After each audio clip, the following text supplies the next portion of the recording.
Hey everybody, it's Walter here with Coastal Caters. In this video, I'm going to answer a question a viewer had. Why is my propane tank leaking?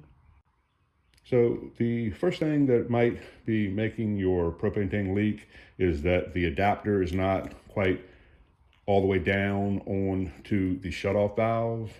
Check that. Also, it could be that the plunger has just barely opened the safety valve in here and it's letting some of the propane out, and you just need to tighten it all the way down to stop that. And if that's not it, your tank may be leaking at the pressure relief valve here, and it's not really leaking. It's supposed to do that. Your tank might be out in the sun, a warm day, your tank's close to full, it needs to release some pressure, and that's what's happening. The relief valve is letting that pressure out so that the tank, of course, won't explode. It has to do that. These are two reasons why your propane tank might be leaking. Make sure this is tight at the adapter, or make sure it's not the PRV releasing gas. So we hope this video helps you out. Thanks for watching, and as always, have a great day.